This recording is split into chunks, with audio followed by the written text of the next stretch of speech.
le tourisme comme l'un des leviers de la diversification de l'économie nationale, notamment à travers les partenariats publics-privés, en créant des conditions propices à son essor en tant qu'industrie.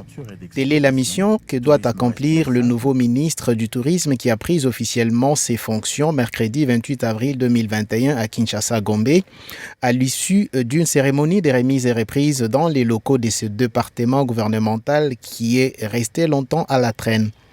Modero Nsimba Matondo, c'est lui. Il remplace à ce ministère son prédécesseur et collègue Yves Bonkulu Zola, permitté à la jeunesse, initiation à la nouvelle citoyenneté et cohésion nationale.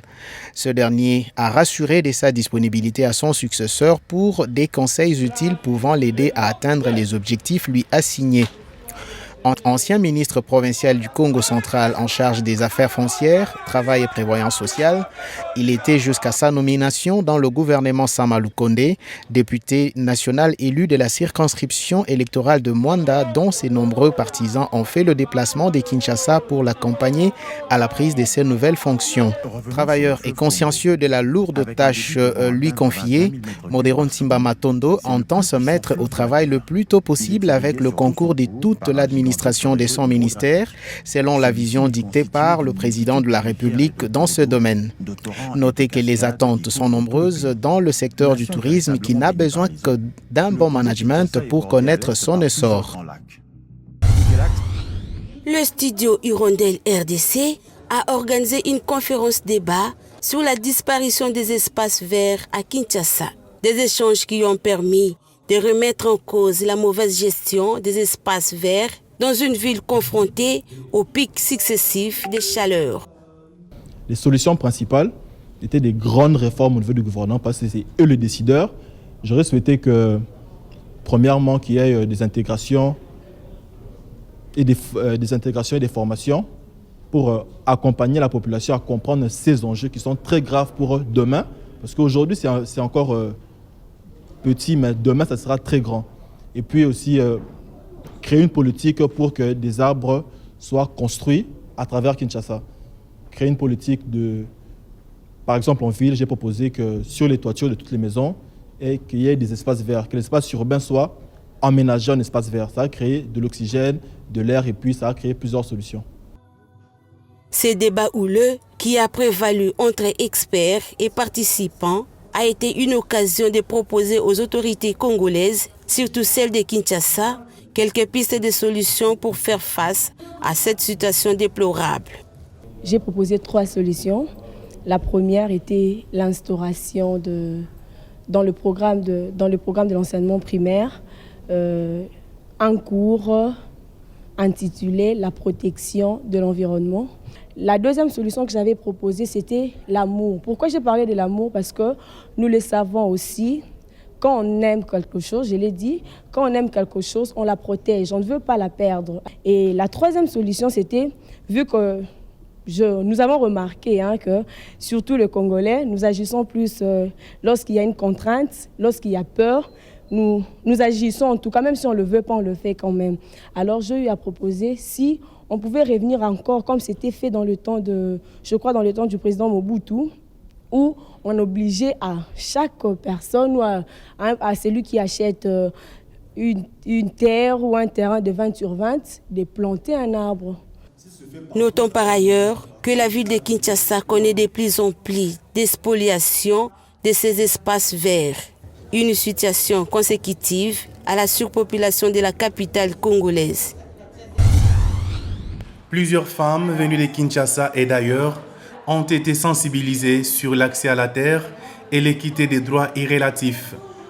C'était au cours d'un atelier organisé à Kinshasa par l'ONG PIDEP en collaboration avec les organisations membres de l'ILC, les CBI4 et la SNERDC. Ce que nous sommes en train de faire, c'est seulement demander aux femmes de prendre au sérieux la question qui touche aux terres pour que leurs droits soient pris en compte dans les documents en cours d'élaboration en République démocratique du Congo. L'atelier d'aujourd'hui a permis à mobiliser les femmes sur les questions foncières. Les participants à cet atelier ont été appelés à analyser et signer l'acte d'engagement et d'appropriation de l'engagement cadre de l'ILC, International Land Coalition, qui vise l'équité des droits fonciers entre hommes et femmes. La femme, c'est une partie prenante au sein du processus de la réforme foncière. Et puis, la question de la sécurisation foncière des femmes est vraiment à la une ces derniers temps et ça pose problème parce qu'on doit la clarifier. Elle-même, la femme, doit participer à l'activité parce qu'on ne doit pas décider en ce qui la concerne sans qu'elle soit là. Na kati ya télé oyo na sepelaki po esalaka mwa makambo abie balobelaka biso ezalaka pe tosala mwa béchange ba comprendre que ba chef coutumier nde bali bakolo terre sans terre okoki kozala chef te yo mpe mokonzi avoya kotonga fo songo autorisation pa chef coutumier okoki te koza mokonzi moko boye kamba mo okuti mabele okati bano tonga ezalaka te. Donc tous en droit aux alaka na ba biloko po tous ensemble na ba affaire foncière o bazo kokotsa biso des ordres na mabele. Au regard des enjeux liés à la terre et des réformes en cours en République démocratique du Congo, la femme congolaise doit jouer son rôle et s'impliquer davantage afin de faire entendre sa voix. Notons que la situation de la femme en RDC reste beaucoup plus préoccupante. En milieu rural surtout, les femmes produisent environ 80% des récoltes, mais elles ne possèdent qu'une partie infime de la terre.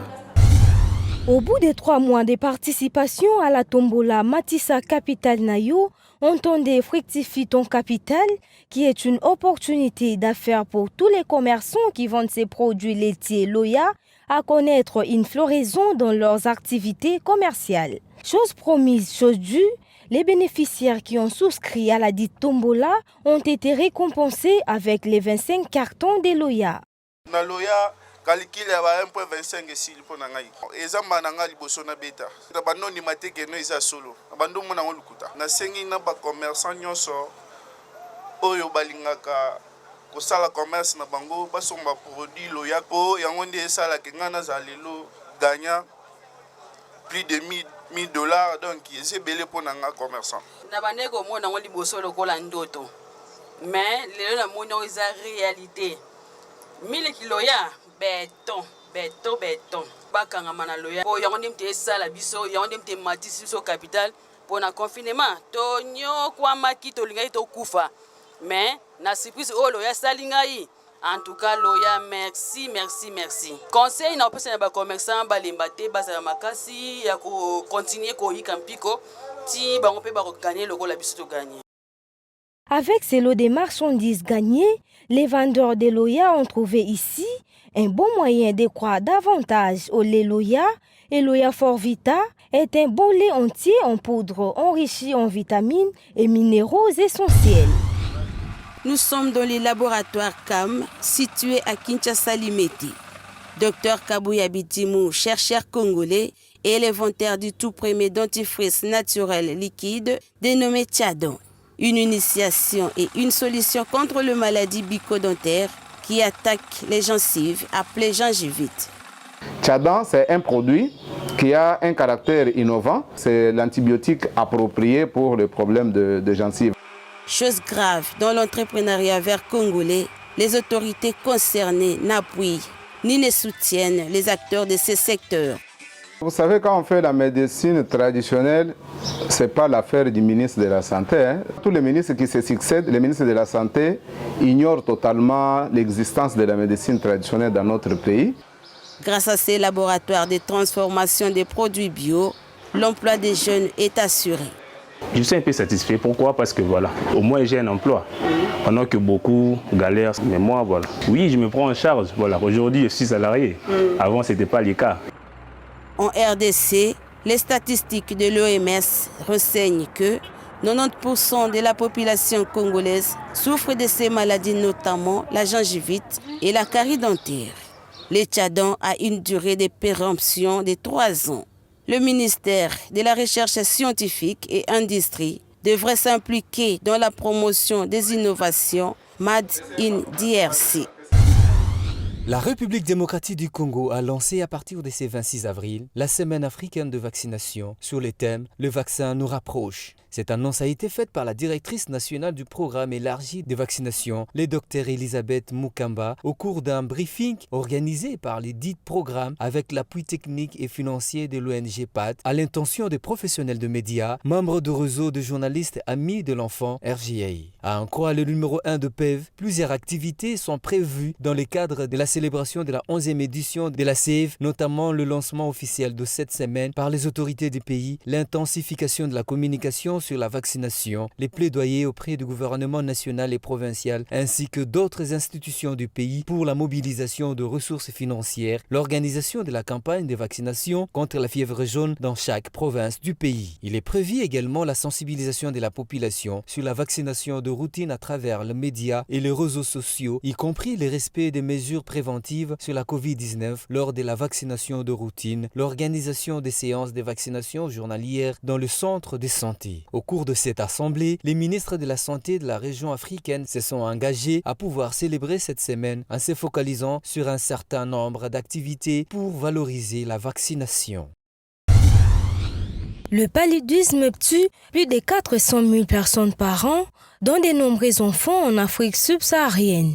À cet effet, quelques avancées ont été enregistrées dans la lutte contre cette maladie, notamment la mise en place d'un nouveau vaccin par les chercheurs de l'université d'Oxford en Angleterre et les scientifiques de Burkina Faso. À en croire Kyombombela, professeur à l'école de santé publique en République démocratique du Congo, la littérature enseigne que ces vaccins s'est révélé efficace à 77% contre la maladie, un chiffre bien supérieur à celui de tous les traitements existants. Si déjà l'OMS a donné son feu vert pour dire que ce vaccin a démontré son efficacité, et le paludisme c'est une maladie qui tue, qui continue à tuer, et surtout les personnes les plus vulnérables. Donc ici nous faisons allusion aux enfants de moins de 5 ans et aux personnes de troisième âge. Donc le vaccin sera le bienvenu. Il invite la RDC à s'imprégner de ces vaccins dès que les résultats seront approuvés par l'OMS.